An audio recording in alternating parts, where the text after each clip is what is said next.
in my crumble opinion. Hello, my little crumb-hungry sub-pigs. And by sub, I mean subscribers, because I know you're smashing that little bell button, you little pigs. Smash it. I don't know. That's what Instagram YouTuber people say. Is that right? Smash that like button. Smash that bell. Get some notifications up in your butthole. Clussy. Yes. So let's get into this, Clussy. Hello. Hi, it's me, Phoebe Cakes. You are watching In My Crumble Opinion. I got some announcements for you. Really exciting stuff.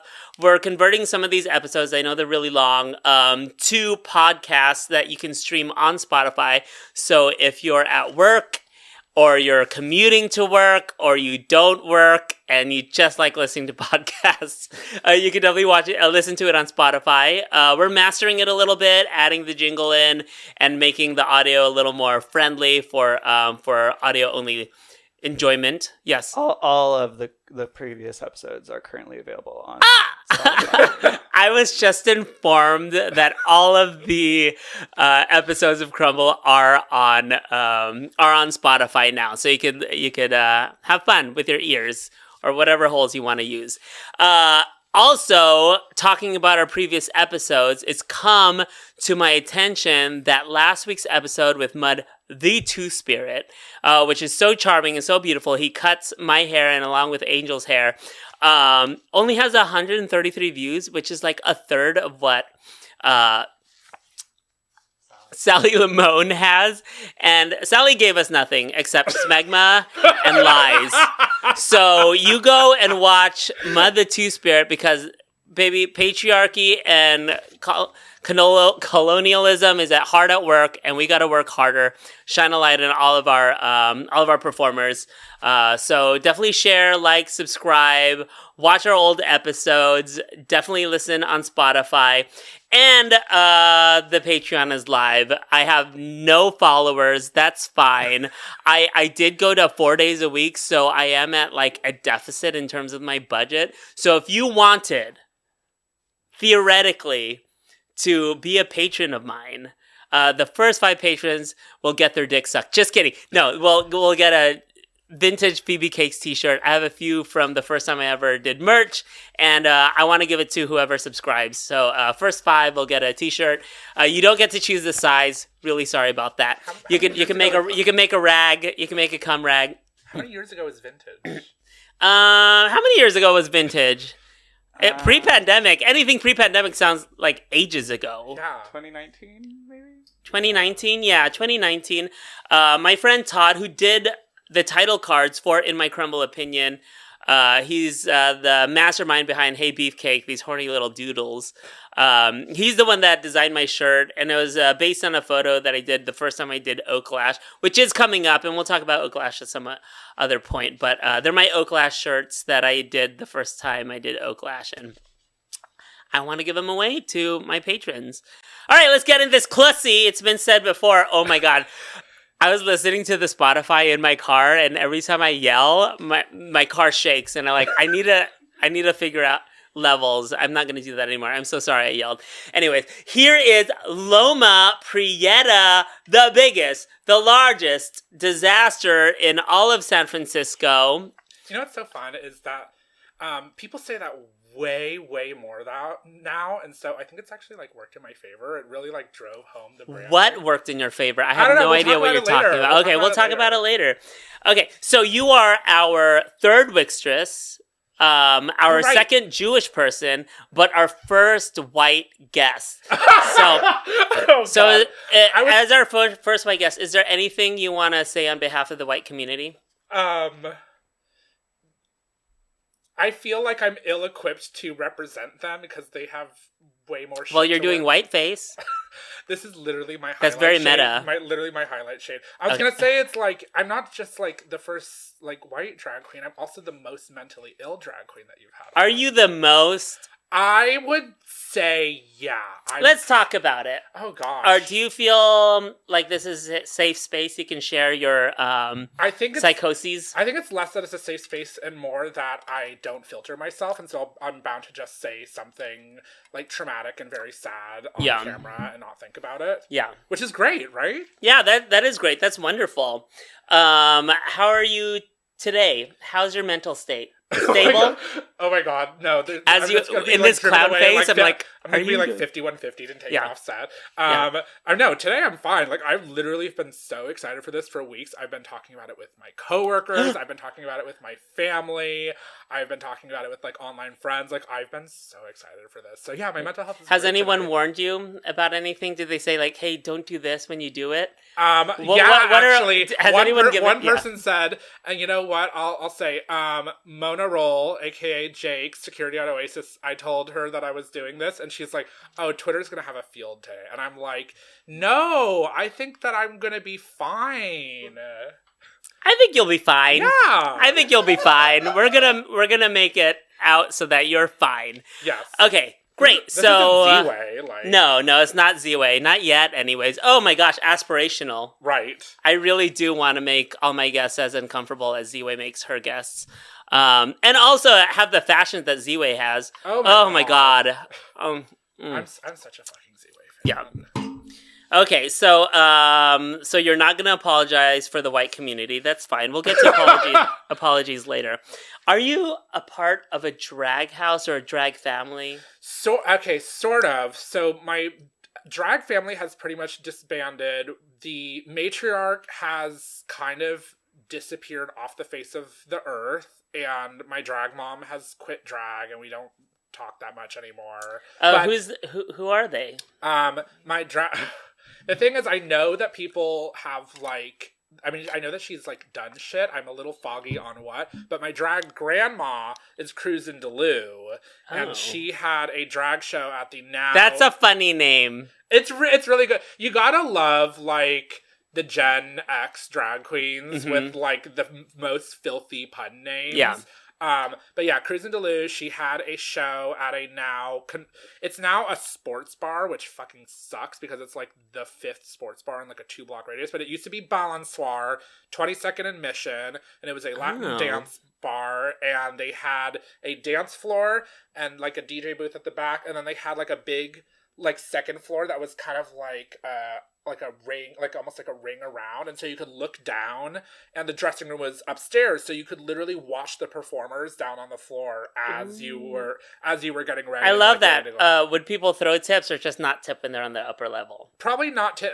Boo! It was like I'm glad it's gone. Just kidding. Well, so I was the thing is, so I don't even remember how I, like, added my drag mom. So my drag mom is Marijuana, also Sister Abby Abnormal, and the Sister Perpetual Indulgence. The clown traits carried over, right? And she, like, we were just, like, added it on Facebook. I don't know. It was, like, 2016. And then she was like, do you want to do my show at the Lookout? And I'm like, I'd love to, but I'm also 20. And so she's like, okay, so... You're young. I mean, I was young. You're like relative. You're still young. Okay. 2016. You're 20. Do the math. What is that?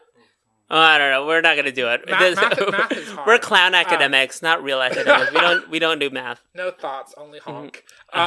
So I and she was like, do you want to do this show at this other bar that I perform at, and it's all ages? And I'm like, great, yes, I'd love to. And so I had my first performance September 19th, 2016. So to be fair, I had been like practicing and doing drag at home. I had been going out to Peaches Christ shows in full drag. I had picked the Loma Prietta name way in advance. That's a really good name. We're going to get to the name. It's good, but like, that's wonderful. How did you develop that interest so early? Like, I didn't start doing drag until I was 33. So, like, you started before you were 20. I think I just found out that you're in your 30s. I'm 38. Wow. the pure wonderment of like you're. Yeah. Okay. Sorry, I didn't mean to gag you. Okay. No, but I want to hear about your drag journey. Yeah. Yeah. So my drag journey started at 11 years old. So that's the crazy thing. And so there used to be this theater in Soma called the Hypnodrome Theater. And it was, as they marketed it, it was Grand Guignol Theater. So it was very dark, a little comedic.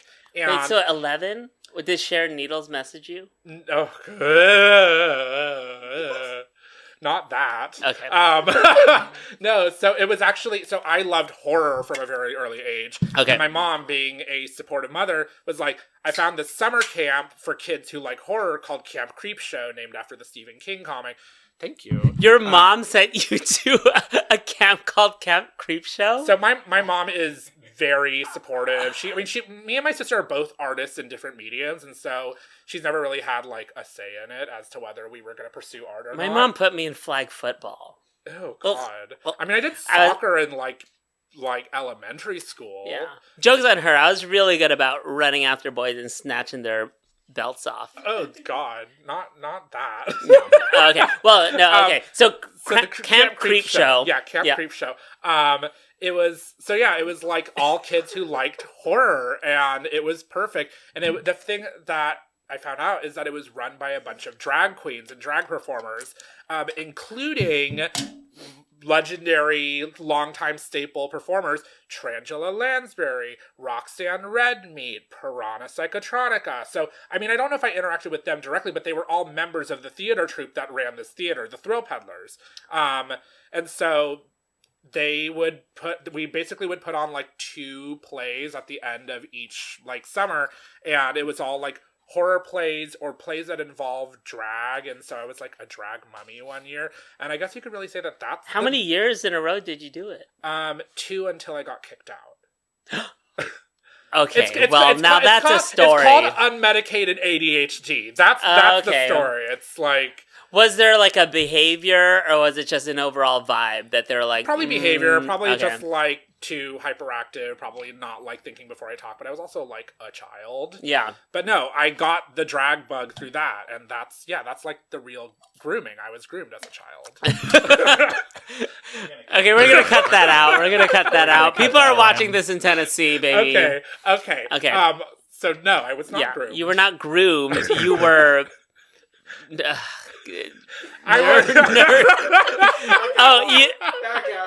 We're backing out. Oh, did you change the battery before we started? No. It's blinking at me. It's winking at me. So I feel like, okay, we're going to take a little quick break. I'm sorry. No, it's fine. Grooming's just not the right word. Okay, here, let me come up with a better term. I was like encouraged to try more expressive means of performance. That's wonderful. Try out makeup and try out stuff like that. I mean, I was already like gay, but I was like now gay and weird. Yeah. Did the gay come first, or did you discover the gay? Discover the gay while you were exploring your interests. Gay came first. Gay came first. Okay, your mom knew. We need to focus this gay into something. This is literally like ADHD in action right here, because most of my conversations take an hour because I can't compose my thoughts. Oh my God. You know, we're both being ADHD right now. Sorry, was that appropriative of your we gotta go change this battery. We'll be right back. Thank you.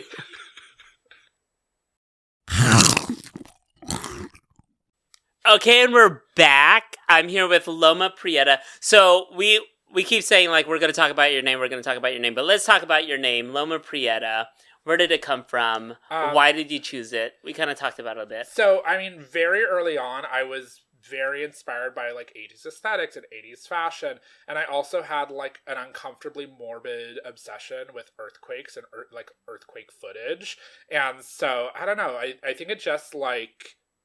I was just like Loma Prietta. I don't know. I must have been like, I think I picked that drag name at like 18 and was just like, or 19 and was just like running around with it online. Mm-hmm. And then Biggest Disaster in San Francisco came a little bit later because I was like, oh yeah, I'm a fucking mess of a person, so I might as well call myself a disaster. And it was perfect. It's like a great way to own that. Good name, smart, connected tagline. Yeah. Instantly memorable. Yeah, I agree. That good job branding yourself. Thank you. So with that, we've had a lot of transplants on this show, or people that grew up in the Greater Bay Area. But you grew up in San Francisco? Oh, hell yeah. I'm a second-generation San Francisco native. That is so cool. We don't exist. Do you feel like that's informed your drag? I mean, like... Oh, fully. Okay. Fully informed I mean, drag. like, obviously your name, very San Francisco. Yeah. But what other ways? That I'm like a weirdo artist who True. spends way more on the drag that I'm getting back, which I feel like that's like San Francisco artist core, is just like doing it because the art is fun. Also like appealing to San Francisco natives with the name and with the references. Like, that's really the litmus test of if I know somebody is from San Francisco or not, or at least for like the Bay Area, is if they get the name or not. Yeah. And there's also like an age cap for understanding the name too. Like under 30, nobody gets it. Yeah. For sure. That's true. Do you interact with people under 30? Sorry. What the fuck? Sorry, I mean... Yes, I do. I perform with like new performers all the time. Good. And I don't date younger than my sister. Like, that's the other thing. You don't date younger than your sister. That's a good rule. It's a good rule, right? How old? Well, it depends on how old your sister is. 23 going on 24. Okay, you don't date younger than 23. Okay, good rule. Good rule, Loma Prietta. Where do you perform mostly? I always say that my home show is the Monster Show. It's the show that I have done the most shows. That's one of the oldest drag shows. Yeah, I think it's 20 years old. That's now, crazy. How old is RKO? Anybody off the top of your head? Well, I mean, Monster Show has been at 3 different bars. Okay, this is just something that I was randomly thinking about. Mm-hmm. Did you know that Jackie Cox from Drag Race lived in San Francisco and performed at Monster Show? I didn't know Jackie Cox lived in San Francisco, but my college boyfriend went to UCLA, so I knew Jackie Cox as like Darius. We would see each other at like parties and stuff. We didn't know each other, Yeah. but I knew them, and then later on, there's like old. So they lived in San Francisco too. Yeah, I mean, I think it was like 2015 because there's like a video on Facebook, or no, I think it's like there's a video on YouTube of her performing at like Monster Show Glee Night. Glee Night! Oh my god, I just yelled into the... They have not had another Glee Night, and I'm so mad. Would you do Glee Night? Oh, fuck yeah. I don't know if you could do Glee Night, because Rexy really wants to do Glee Night. So... so yeah, Monster Show has been around at 3 venues. Nikki Doll also lived in San Francisco, and I think she did some Monster Show, possibly. Mm-hmm.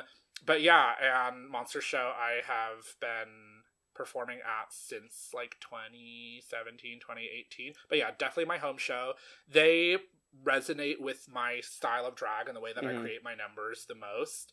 And like they're like, stupid shit. We love it. Yeah. Keep doing it. Like, I mean, half of the way that I create my numbers, I'm like, how are the performers going to react to seeing this shit? Like, that's my favorite thing is like the reaction. But yeah, Monster Show loves my drag, and they encourage the way that I do my drag, and that's why I'm there once a month, and I'm going to be there in March for Storybook Night, and I'm super excited for that. Oh, do you know what you're doing yet? Yes. So, I mean, it's all... Are we allowed to know? Yeah, totally. I mean, it's like everybody wants to do like it's like children's storybooks and stuff. I know that somebody's doing Everybody Poops, and I'm excited.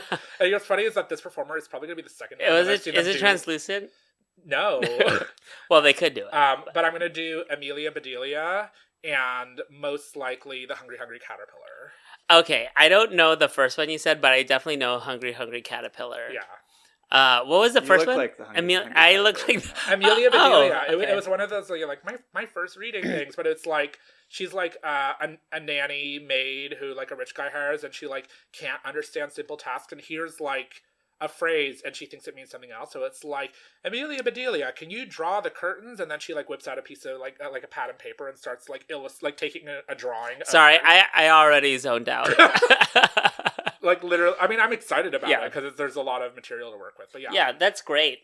So you're going to do 2 numbers? You're going to do Yes. Hungry Caterpillar and Amelia Yes, Bedelia. I always do 2 numbers, and I love challenging myself at Monster Show to do, like, what are the 2 most, like, sonically different things that I can do, so I can do, like, an insane makeup change backstage. And here's the thing, if I don't do the Hungry Caterpillar, I'm going to do Shel Silverstein, the person, the author, and do one of his songs, because he had, like, an album. Oh. He's terrifying looking. And he's Jewish, so we have that in common. He is Jewish. I did know that about him. Yeah.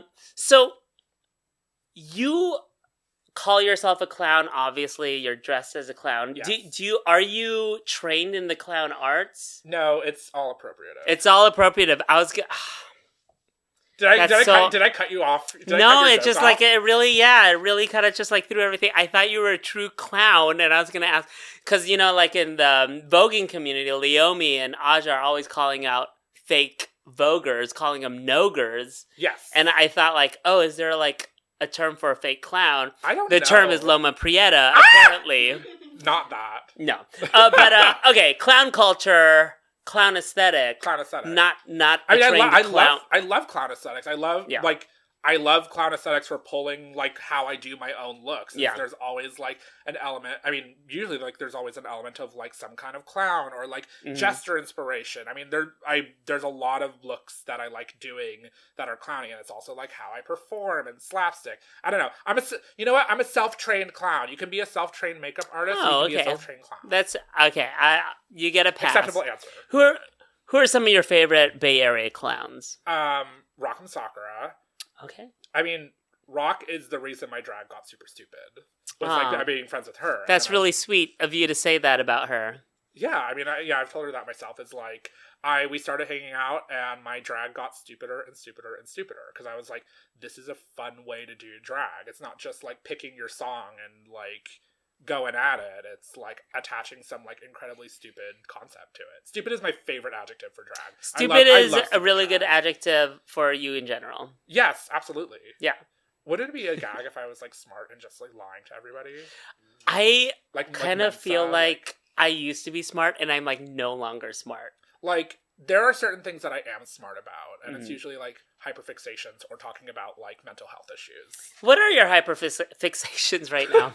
What are my hyperfixations at this very moment? Well, I just bought Breath of the Wild, and so I'm doing a lot of that and like watching. I don't know what that is. It's the Legend of Zelda game, like the people are talking about Zelda a lot. Yeah, because they just announced the sequel game. So, what are people saying about Zelda? It's just like she's like, who's this Zelda person? Oh, is it the boy? I'm looking at you. You have a microphone, Angel. What are people saying about Zelda? I'm sure I don't know. Okay, I don't know. I see it on Twitter a lot. Ali's here, along with Eris Throttle and Holly, that's going to join us later. Do you know anything about Zelda? Well, you like Twinks, right? Yeah. I was going to say there's something about Twinks. People are always posting Twink Zelda stuff. I mean, he literally starts the game in like medieval underwear and nothing else. Like that's literally how the game starts. He like wakes up in a pool and he's like in medieval underwear. And this is Link? Yeah, it's Link. Yeah, I feel like Link is like sexualized. It's very inappropriate. I mean, he's Link, but he's also Twink. I just realized they do rhyme, and that is a real connection. I mean, my constant hyperfixation is Dance Dance Revolution. Like I've been playing Dance Dance Revolution for like 15 years. Really? Yeah. Okay, I never got good at Dance Dance Revolution. Oh, it was good. Never like I'm good. I was like, what if we did like an on-site, like in my crumble opinion, and you just like carry like a camera around and do DDR and interviews. You know what we'll do is at some point you'll be invited back, and then we're gonna do a nice Patreon exclusive where you teach me how to dance revolt. Right? And that's like, yeah. And then I'm gonna go study. I have this new book now called The Legend of Zelda: Hyrule Historia. I was actually wondering if like Zelda has a consistent canon, because there's been so many games, and I feel like just like what little I know about the other games, it seems like it's like he's lived in here all his life. He's lived here, but I'm never sure. I've like stopped like, I was never a gamer. Like, when I grew up, I only played, like, fighting games. I Because there's, there's no, like, barrier to entry. You just get on a controller and mash and beat people up. But, like, now everyone's talking about, like, The Last of Us. They're talking about Zelda the Twink. I feel like I need to get back into video games. Legend of Zelda Twink to the Past. Twink to the Past. Oh, that sounds like a fun game that I could get into. It's a pun. It's called Link to the Past. Oh, I knew that was a pun. I was playing dumb. Okay, so we're gonna take another short break. When we get back, we're gonna talk about Drag Race. Are you all caught up? Oh, fuck yes. Okay, good. So when we get back, we'll share our opinions. Yes. Ooh, I'm the tongue pop girl. oh my god. Oh. Get that bubble wrap out of your pocket. Welcome back. I have Holographic here. Hi. People are always fucking up your name. They're saying Holly's Graphics. Because it's a pun. My Instagram is for my art, right? So I'm like, oh, it's funny because it's like Holly's Graphics because I'm drawing, but people mess it up. My favorite is my auntie, Nikki Jizz, always messes it up. But I like it because it's kind of like her boomer move with me to like say my name wrong a little bit because she doesn't call me Holly's when she sees me. Yeah. But yeah. But, Yeah, I get it. I mean, like, my Instagram, people call me Shiha. Shiha. Oh, Like- my drag name is so frequently mispronounced. It's crazy. What are people saying? It's Loma Prietta. Prieta. Loma Prietta. Oh, yes, overpronounced. Yeah, I love Yeah, that too.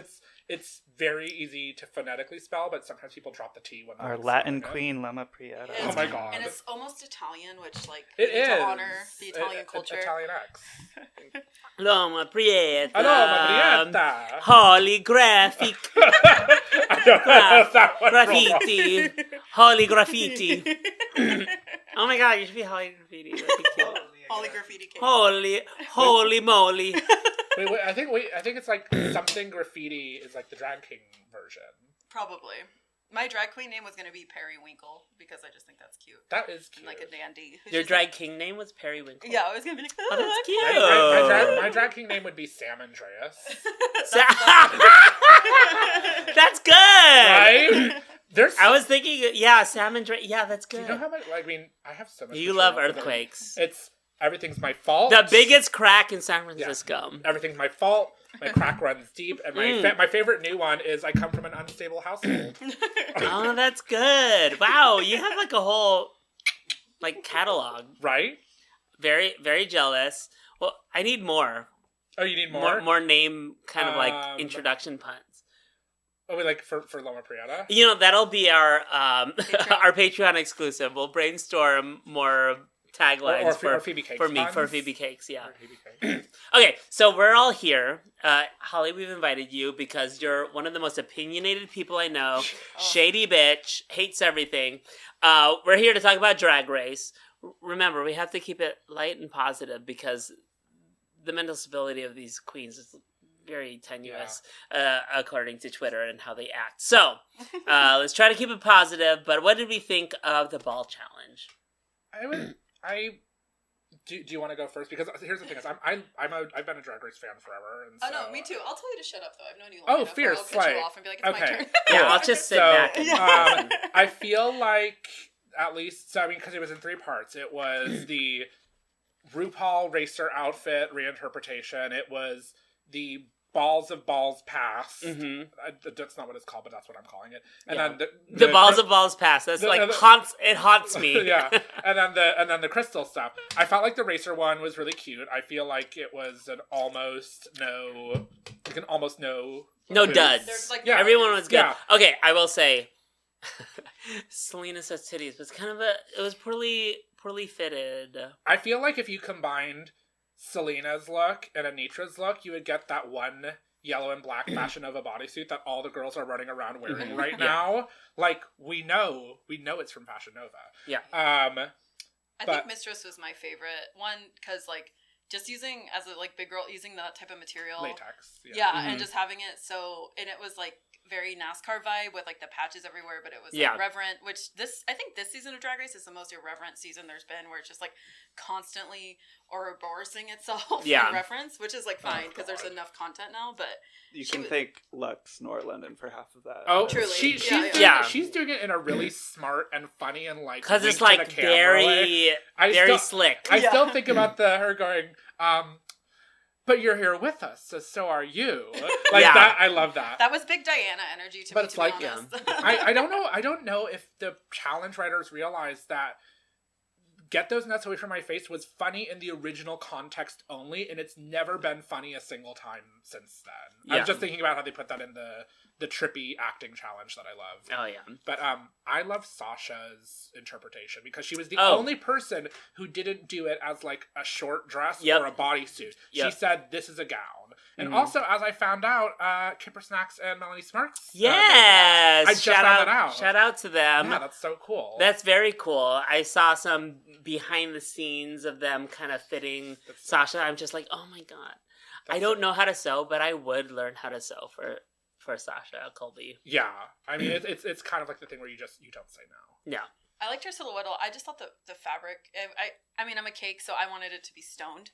Like I wanted it to be shinier because that's just me. And also like dressing Sasha in anything, but like I understand how expensive the packages are. Like the silhouette was definitely the best one, but I just wanted it to be shinier. I agree. If I was ever on the show, I would want everything to look as expensive as possible. Yeah. Here's the interesting thing. I don't know which Drag Race queen said this, but rhinestones don't pick up well on camera, but sequins do. So it's so like people who are going out of their way to stone everything, it's only gonna pick up in person, but not on That's camera. true. I get that. Yeah, I think stones show on your face, but glitter doesn't. Yeah. And then it's the sequin versus rhinestones on your clothing. I don't know. I voraciously consume Drag Race content right now because I am temporarily transplanted in the middle of nowhere. So I'm like, watch the episode, watch Untucked, watch the pit stop, listen to Sibling Watchery, and then Race Chaser. So it's like and then I'll probably watch the episode That's a again. lot. Yeah. Does Race Chaser have a visual component, or do you only listen to it? They do on their Patreon, and then but I'm not part of that because I'm student life right now. But it's really you're not joining like I'll join anyone's yours. Patreon? I'll join yours because that's the content that deserves the support. Oh, I also liked, like, going back and rewatching it, I liked Spice's Racers Start Your Engines look a lot. I felt like even though it was within, like, the confines of her aesthetic, I felt like it was pushed, even further. Like, it was pushed really, really far, and I liked it a lot. well, let's talk about Spice, because she, spoiler alert, she does go home. Yeah. Wrong Actually, episode. I actually thought that she did very well in the challenge. Or that, I thought that she didn't do the ball. worse, Mm-hmm. but I think that they, I was like thinking to myself, like, okay, they saw her lip sync for the second time in the Lollapalooza, and they're like, oh, this is bad. This is really bad. Mm-hmm. And so I think that they were just like, it was a mercy kill. Yeah, well, Anitra didn't want to shoulder that mercy kill, which I think was like really the most Game of Thrones decision she could have made in that moment to not go against it. But the thing about Spice is like I vehemently did not want to like the twins. Like all my drag family can attest to like how much I was like I can't. But she did win me over because she was consistently herself, but I think where she needs more consistency is like in her aesthetic. Like she knows her brand, but like it's not all at the same level. Like that ball look was just pom-poms glued to like bullshit. Yeah. I mean here's the thing. I liked it. There's a difference. If you're fun to watch, but also like a good competitor, that's great. Like you'd be like being fun and stupid and also like one of the challenges. But it's not really fun to watch somebody who's like bad at the competitive elements of the competition because you're like, okay, well, she's not going to do well in the next episode, but what's it gonna take? But that's the thing that bothers me because like what she is good at is like knowing herself, knowing her brand. I thought her looks were like really good. Even the one that she made looked the one pretty she made. polished too. So I was just surprised that she went home on such like an episode that is in her wheelhouse because it's all about aesthetics and like kind of branding yourself. I also think what's interesting is that nobody had like a flop all three for this. Everybody had like Strongs. one specific, like 1 weak look that might have landed them in the bottom. Like I felt like Lucy would have been safe, like had her bag look not been like a little under conceptualized. Yeah. Yeah, like I design everything that I wear, and even if I'm like shopping and like assembling something, like it's to a specific design, and I like to look at all these looks and like, how would I change this design? And like for Lucy's, it would be like, get like colorful plastic material and sew oversized doggy poop bags and use those as the skirt. And so then there's like this really bright, colorful spot. And then maybe like a little fitted bodice, maybe with like the pattern pieces also being that plastic. And it takes it from like a white dress dotted with kind of like unidentifiable colored plastic to being, oh, this is very clearly like poop bags. I feel like if you're gonna go camp, you need to like go like whole hog camp. Like just really like, if you want your thing to be like poop bags, which is a really fun thing to say on the internet, like really style that around it instead of being like, well, I'm going to use this to kind of make this like low key dress. But I am kind of really living for Lucy's like delusion, protective stuff she's doing. Like I really like it. They're trying to like psychologically break her. Since we're talking about the second category, I'm going to run down the balls that people chose, or identify which categories they chose, and sort of get all of your opinions on that. Okay. So there was one person who did the sugar ball, Anitra. Which that was smart, also poorly executed. So smart but poorly executed. The thing with the sugar ball and the original one is that it was mostly just like candy glued onto fabric, with the exception, I think, of like Alaska and Rox. Well, you know, they were actually in the top, but it's like Alaska and Roxy made their looks out of the candy. But it's kind of like when you're not using the found materials, it leaves way more interpretation, and you might like lose the source inspiration. The best thing that I read though was she had like the taffy tits. Somebody said that they look like duck penises. Oh yeah, you know, walk that corkscrew duck. It locks inside of Fuck that fucking duck. I just feel like her aesthetic was like, it's like taste level, right? Like it's there, but like nothing. It was the color palette was all over the place. Yeah, I feel like Anitra's and Selena's for that one. It's just like, you can't reference a challenge where you'll immediately think of like the winner of that challenge and like see how yours falls short. And on Selena's, it's like, think about the money ball where they every piece was covered. I mean, the whole thing was that they got extra time to like take it home and work on it at their hotel. And Selena the look was like, you know, she brought it from home. And it looked like she made it there. Yeah. You know what it looked like the front of the dress was covered in? It looked like it was covered in mouse traps.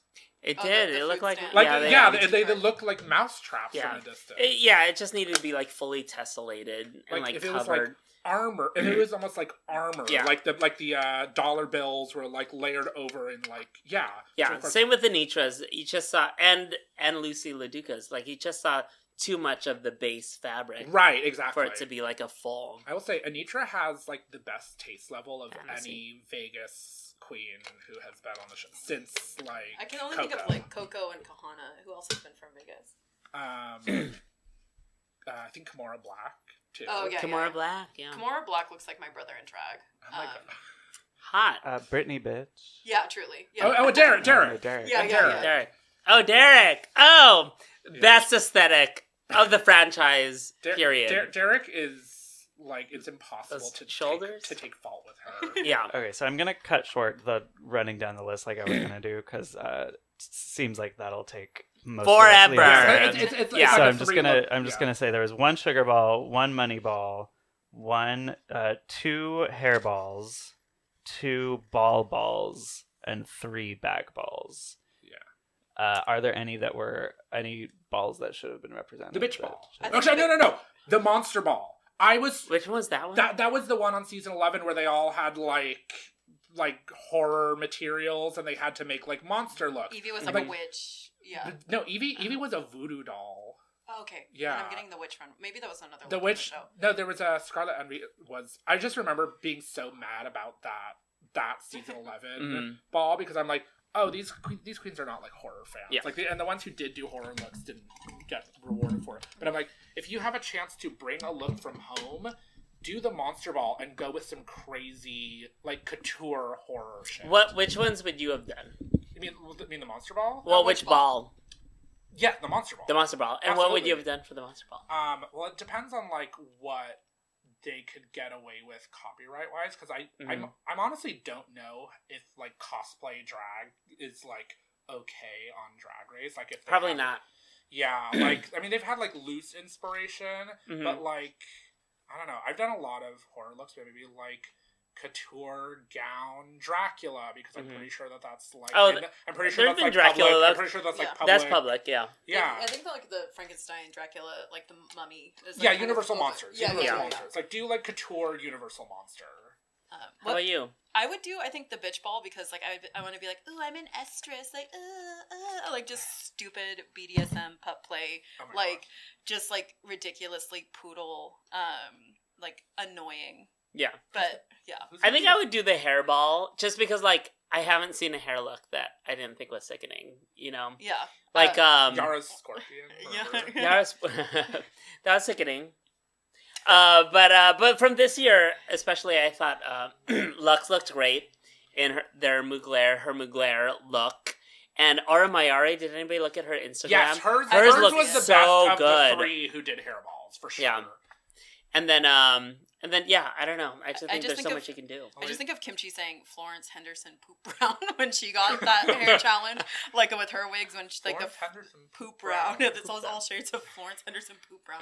But yeah. But she slayed her hair look too. Oh yeah, I just feel like I would get sensory overload, like feeling synthetic hair all over my body and then sweating. Synthetic hair. That's literally my job. Yeah, no thanks.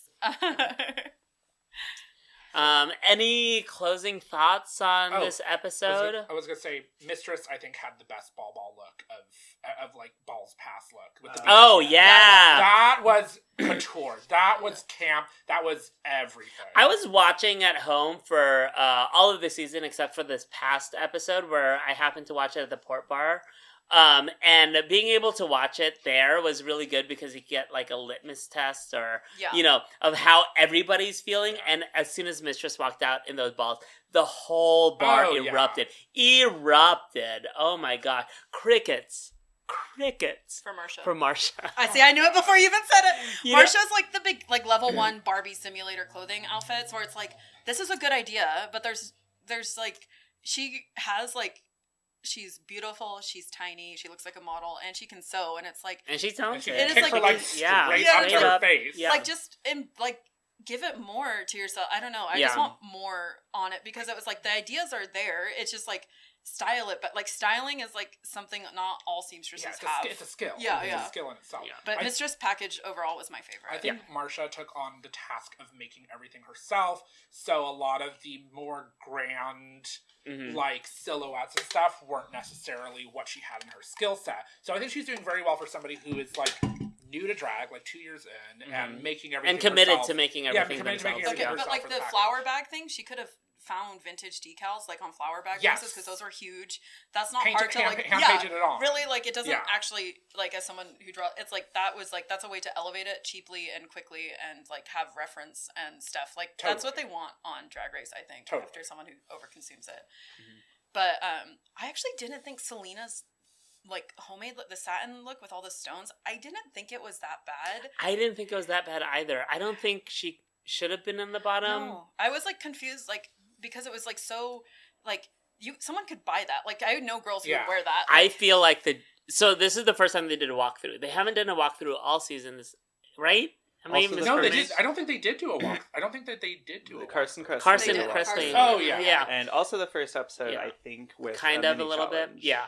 Well, I was gonna say it's just like, I feel like the judges fully sabotaged Selena's festivities, because she had like a nude illusion. She was going to like lay this lace on top of the body, and then they told her not to do that, to edit it back because too many ideas. And honestly, I think like she edited back so much that it kind of exposed a lot of like, I think she also said it herself in Untucked, which is like, satin has no stretch. No. You either make it perfect or it doesn't look right. And I think she bit off more than she could chew. Because she was trying to show off with like a simplicity, but it's like, I don't know. I didn't think the other look she was in the bottom for that she made was that bad either, because it was so well constructed. Like, I just don't, like, there's like that street lamps look, that's booger garbage. But like, and like the money, like bad. But like, there was just like, those ones were like, I thought that was cool. And then Sasha Colby in the puffer look came out and did the same thing that Selena did with the comforter that everybody's reading her for with the jacket. Yeah. And so I was just I was gagged. I'd never seen it before. Yeah. Selena's did it, and then we saw it again. Yeah, on like Sasha, who is like goddess. So, honestly. I think also Selena's Moneyball look was so rotted that it like it's just like cinder blocks to her ankles in the ocean dragged her down. Yeah, I mean that's what Anitra's candy ball look did. And with the top 3 of the week, and hopefully we'll start talking about like the maid looks more. But it was, I think each of the top 3 for that week had the best look of each of their respective categories. I think Sasha had the best interpretation of the RuPaul racer look. I think that Mistress had the best balls of ball pass look, and I think that Anitra had the best. Yeah, the best. Crystal. With the exception of the wig. That's what I said too. Yeah. Wow, I'm agreeing so much Loma Prieta. I'm like personally disturbed. It's called having good taste. I agree. Angel, I said that. Like sexy pixie cut. Yeah. Like 80s. I think even like a bus driver. Annie Lennox. I think like an updo with something that glamorous and beautiful. But this so there's a couple of colors of wigs that it doesn't matter how they're styled. Like, I hate the color. There's this kind of, like, orangey salmon color that I see a lot that's what she was wearing. Sam Andreas. Salmon. Yeah. Salmon Andreas. There's also this, like, dusty, like, grayed lavender that's my least favorite. That's my least favorite wig color. Yeah. And it basically... The color wasn't the one, wasn't what, like, bothered me. It was just, like, a bob with some teasing in it, but the dress itself was sublime. I want you to have that dress. I think of you in dresses like that a lot. Oh, thank you. The insane trumpet skirt. And she also added, like, the horsehair to it. Like, she added, like, the structure to the hem of the skirt. And it made the silhouette was perfect. Yeah. The crystal spine. The crystal spine. I don't even know what that material was or how it was attached to her. Or she also said it hurt. I'm like, what the fuck is going on? Is it like stabbed directly into her back? Like probably had. I mean, I think it was like chandelier crystals that she had adhered to something. Yeah, I think just heavy. Yeah, but I loved her look, and I really like Anitra a lot. But like her, Anitra, Mistress, and Sasha are like definitely my top 3 for sure. But I like a lot of queens on this. I think it's a very entertaining season, and like the twins were gaggy and silly and ridiculous, but it was like really cool to like kind of have that, and also for me to like really hate something and then be like, I was wrong. Like they're people. I think they're people. Twinks are people too. Twinks are people too. No, they're not. No, they're fucking not. Twinks are not people. Angel, are Twinks people? Never mind. It doesn't matter. But yeah, I feel like they're trying to systematically push Lucy into giving them great TV. Oh, she's like if they had her. They are mentally breaking her down. If they had her lip sync, I think it would have lit a fire under her ass, and maybe she would rein it in a little. But I think that putting her in the bottom is like they're Brita filtering her. We just watched, but later in the season. We just watched the episode from season 3 when they do the space the Mimi challenge, First, yeah. And Mimi I'm First is like sure she's gonna win. Oh, and in my opinion, she should have won. Honestly, like her acting was like over the top, but like kind of funny, and like her look was kind of gaggy. And RuPaul was like, "Ooh, maybe I'll make it a double win." Oh my god! It was the most hateful thing I've ever seen RuPaul do, and they're doing like a small version of that.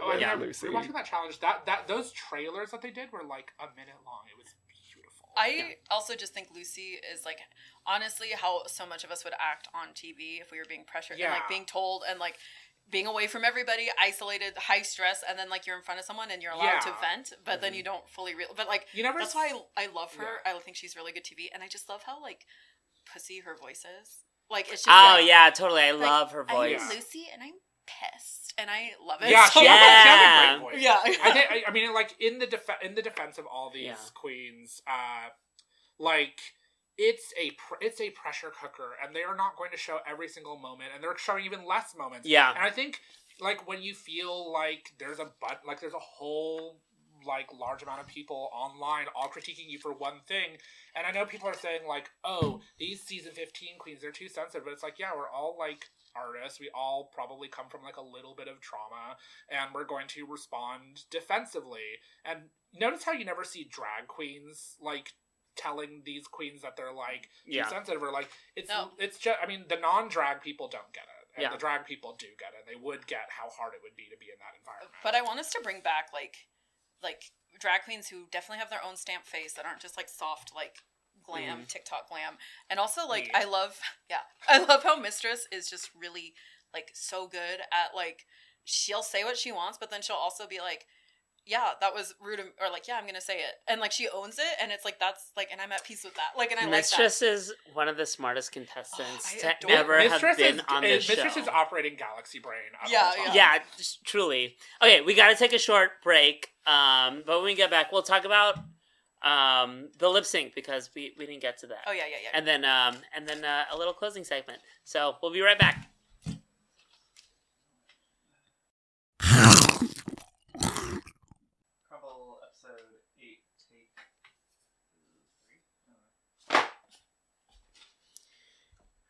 Counting's hard.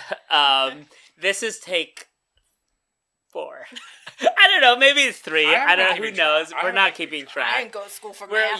We're not. We don't actually. This is clown arts. Not clown. Yeah, not clown math. I did go to art school, so that makes me a clown. Hey. All right, we're just gonna wrap up this Drag Race talk. What did we think about the lip sync? The song. Double elimination. I feel like they weren't set up for success. Right. I tweeted, and nobody really like latched onto it, which I was a little offended about. But I tweeted that it was this season's Boom Clap.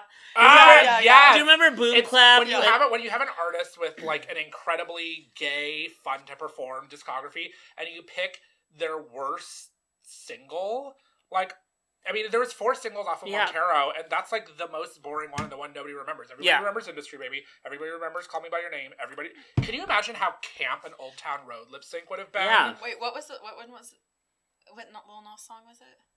It was That's What I Really Want. Oh, okay. Like just about like being gay. Like, I want a boyfriend. Yeah, I did do that I at Oasis, and I slayed it. Well, you always say it, Mommy. You always say it, Mommy. Mommy Slayers. She says Slayers. I made it. Selena, the way that she was going from point to point on stage, it was kind of like a theater kid going and finding their spot to do their dramatic solo. I respected like her thought process, because I feel like she did have a plan. And then I also respected like Spices, because I feel like she was just like throwing spaghetti at the wall. Like, I'm gonna duck walk, fake dip, I'm gonna do comedy, and it's just like a lot. I love the I mean, she gives great confessionals, but I love the confessional that was I know the song because me and Sugar did it once on TikTok. I was like, okay, camp.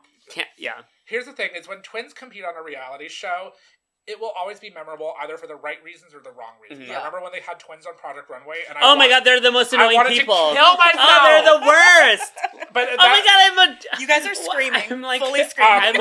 I'm agreeing with Loma Prietta again. I watched that reunion, reunion from that season all of the time because of everybody dragging those twins. Twins have like a secret language, and they support each other in a way, and it's very alienating to like not only like people you're competing with, but also people that are like watching you. But they're also twins on America's Next Top Model too.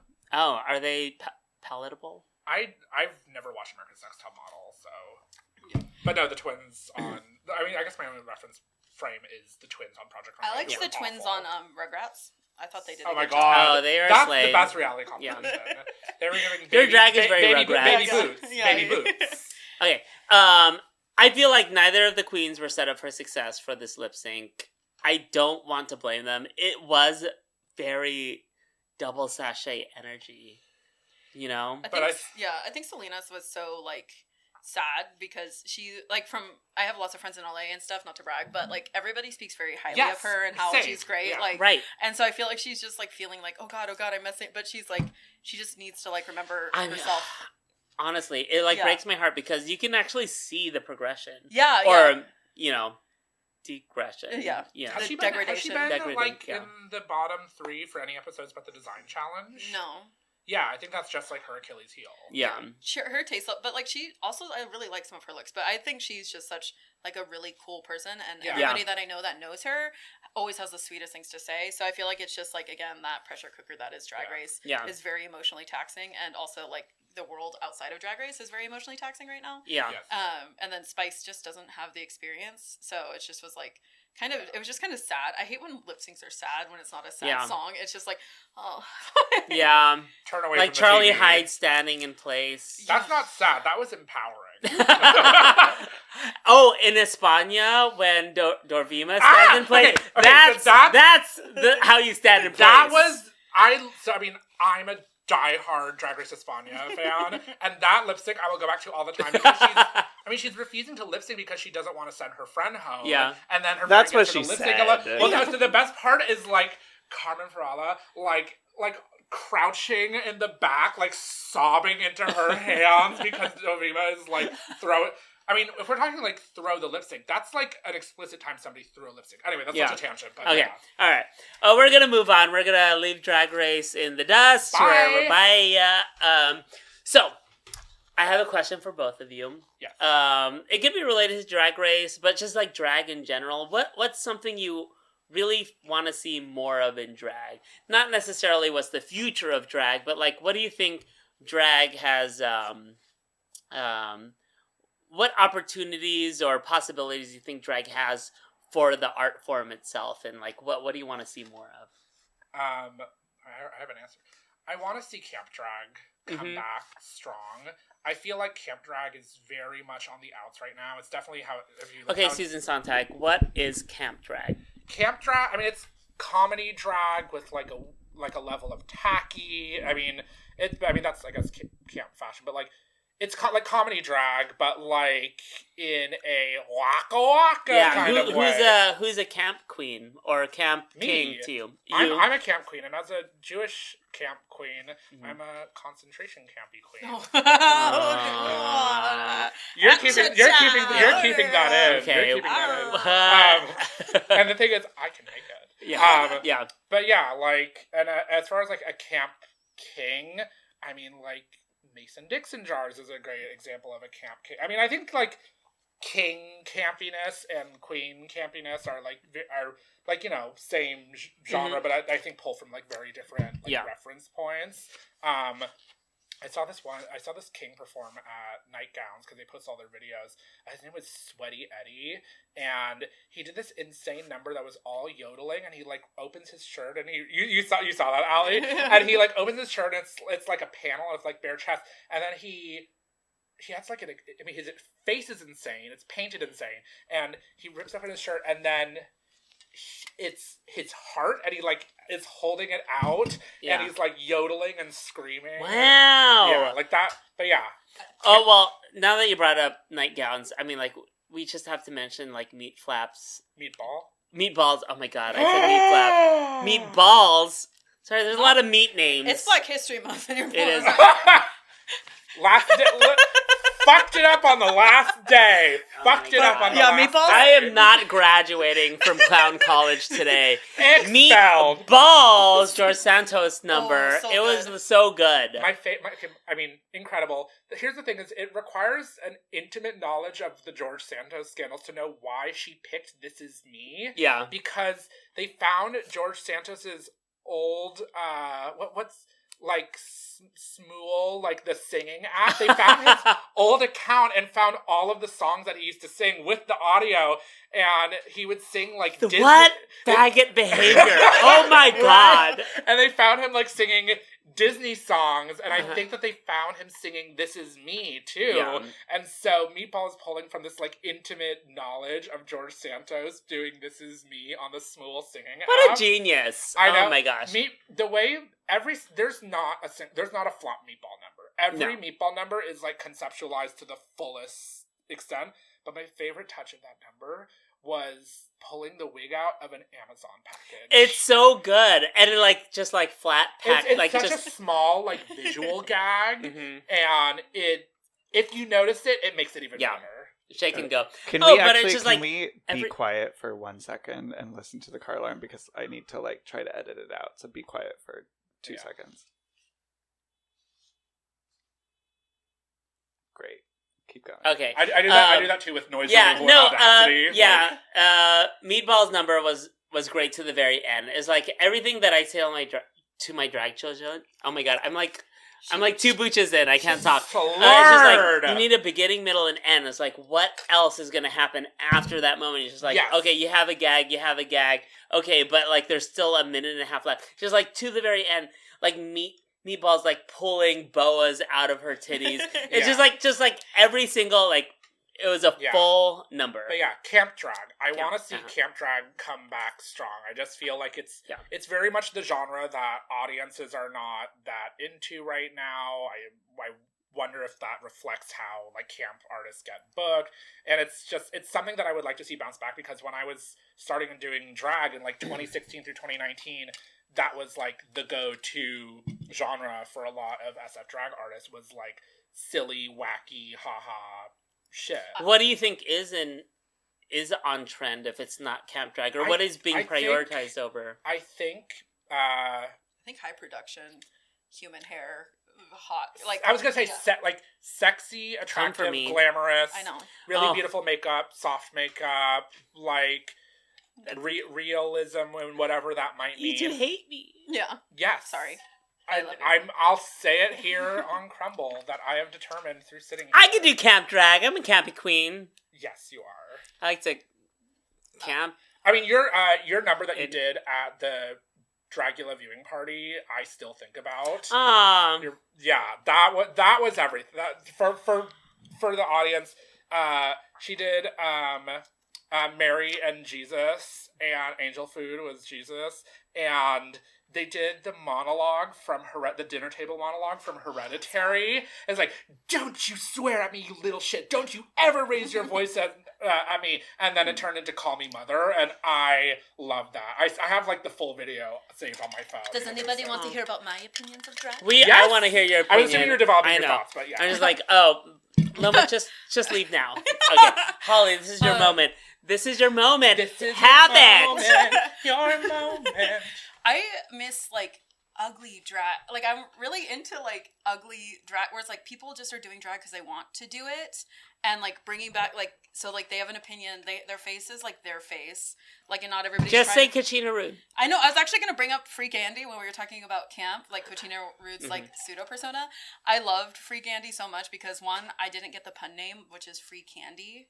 God! And I didn't get it until Lisa looked at me and she's like, "Yeah, like I didn't get it until now." It's good. Yeah, and I liked that because it's like seeing the goofy parts of like queens that I just like think are so professional and high level, and then also like I just like old school drag, like what Mistress is bringing back to the table, like the painted face where it's like so feminine that it's like otherworldly, and then like I really just want people to like not feel like they have to spend hundreds of dollars or like just like cheap fast fashion to like keep having new things, but like make people feel okay with like working on their drag that they have and like polishing it and like working on like an individual point of view more and like styling what they do have and working with stuff like that and like working with local seamstresses and like making like kind of, this is like preachy, whatever, like drag more like ethical and sustainable, where it's like we don't need to have like hundreds of new, like every time you go out you don't need a new outfit, but like you can style things differently and pair them differently and depending on the show and stuff like that, because I think it's like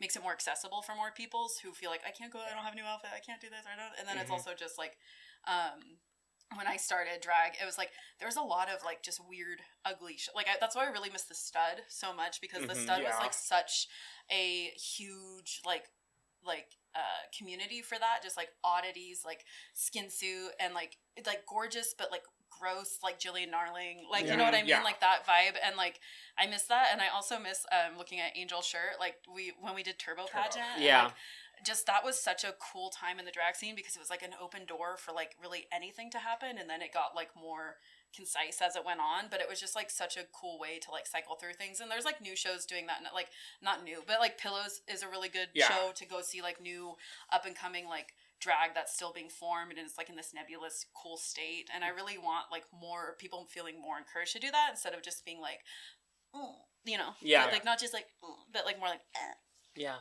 Monster Show has also been really great about like giving people their first gig ever. Yeah. I mean, it's Pillows and Monster Show are both doing that, and I really love that. And new performers space to experiment and get like a good response to what they're creating, and also, you know, like perform alongside people who've been doing it for a while who might like be able to provide space and like give it like input. Really anything that like Mary Vice or like Kai Kai B. Michaels or Nikki Jizz is involved in, like I feel like they are like huge pillars in our community of like consistency, and also like bringing in new people, and also just are so beautiful to look at. Like I'm just like Kai Kai's so tall that they are a huge pillar. Oh my god, they are a pillar, but also beautiful to look at. Yeah, and I just like I appreciate those people because like when I was coming up, I was huge. They were already established, and I was a huge fan. And like getting to know them all now more personally, and like just like drag is such a weird, silly thing, but it's also like so precious and serious at the same time. And I like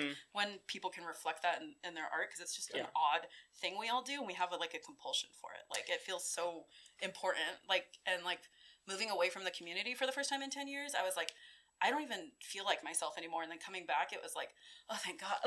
Like being around like queer weirdo-ness again is just like it's like people can breathe, and like drag queens are like the hyper point of that. So I really love just like making sure everybody feels comfortable and welcome. I mean, like, these are really beautiful answers you both really provided. Like, I feel so touched, and I feel exactly the same way. And I really don't know if there's anything more that, let's just keep holding each other's hands. If there's anything more that I could add to this, except, like, you know, like what you said is just, like, I think, I was interviewed on KTVU, Fox, here in the Bay Area. You know, I was on television. Did you say a slur?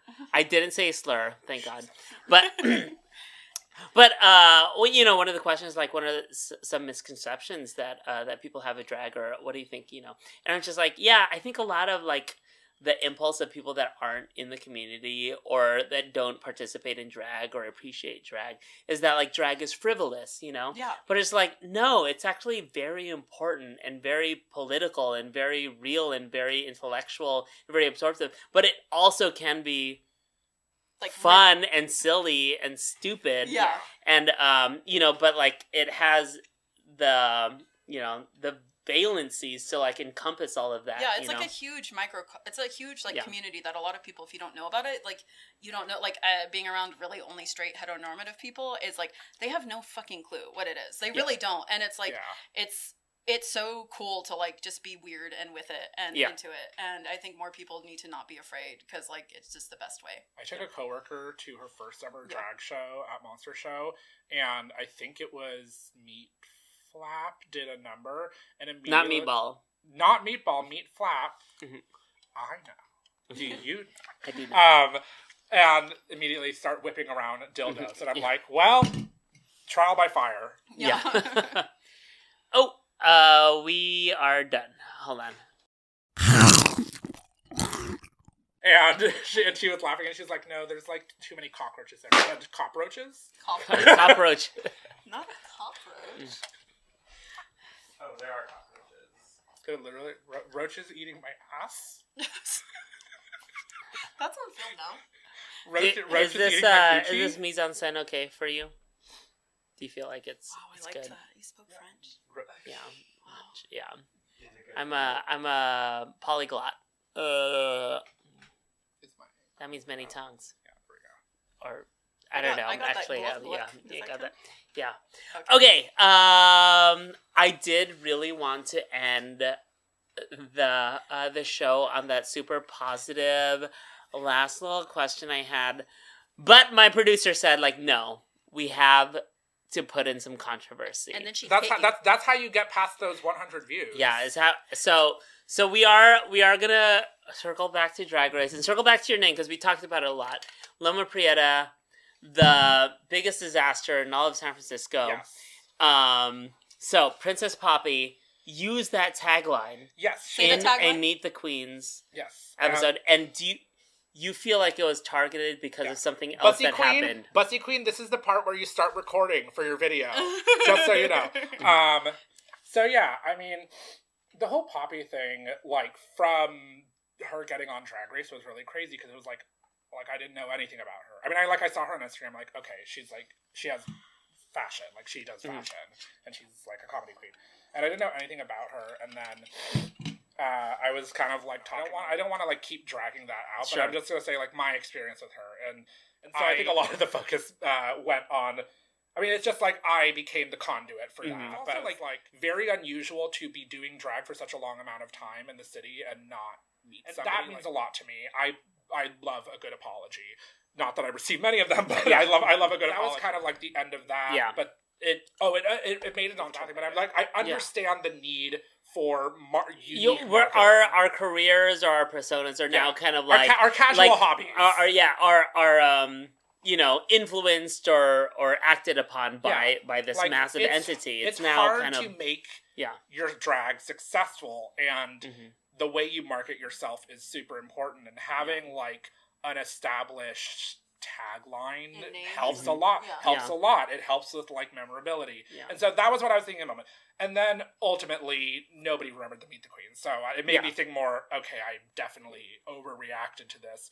But then the people were like, you reacted probably the way that I would have reacted if somebody... I don't think you overreacted. I think you reacted. Like it was a reaction. You were being reactive. Yeah. And I don't think, it was... And I don't... Not commensurate or not tantamount to like the information that you're being given. Yeah. Now, I really wanted to provide some healing and an opportunity for you and Poppy to reconcile, but Poppy did refuse my invitation to be on this episode, and so did Poppy's friend that wanted to impersonate Poppy to do a Nathan Fielder type thing. But that's okay. You know what? I'm gonna do it. You're gonna be Poppy? I'm gonna be Poppy. I'm gonna say it's like that original apology I wrote you.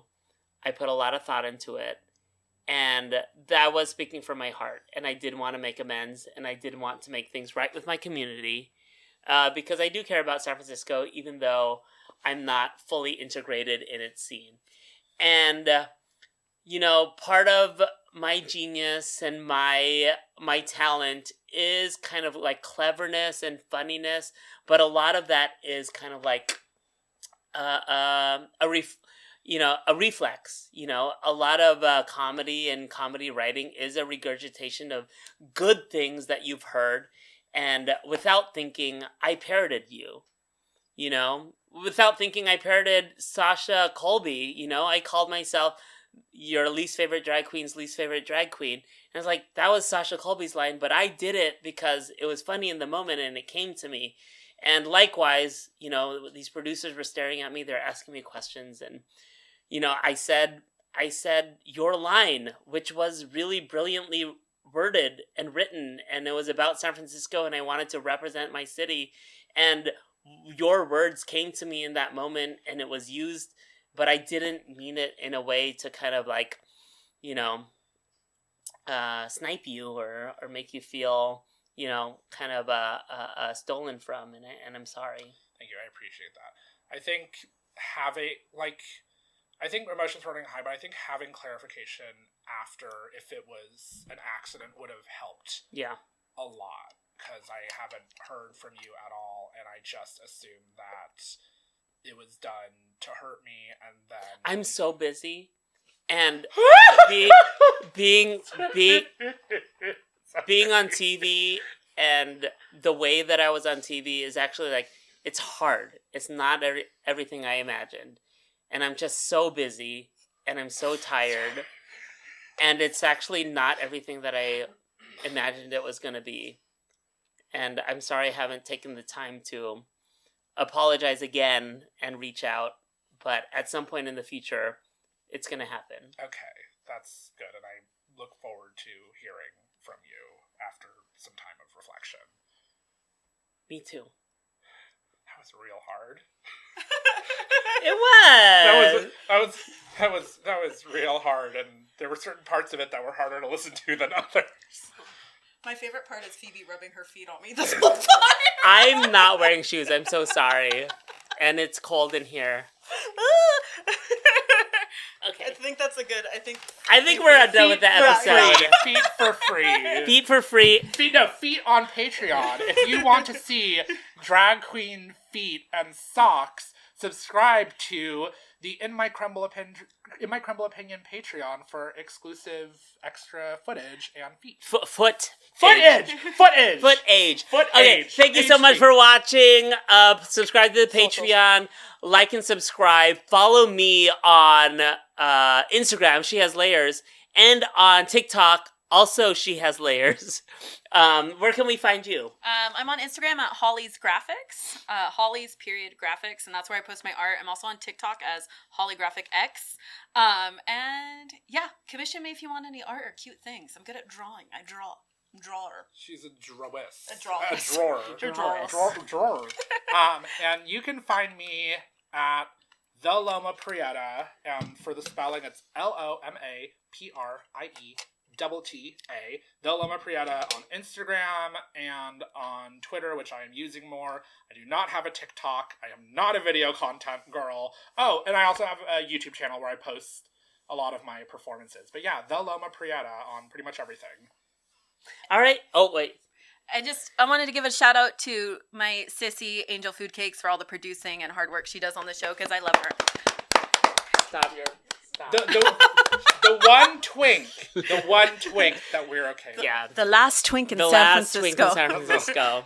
Okay. Thank you, Angel. I appreciate you too. Good twink death. Okay. Bye. In my crumble opinion.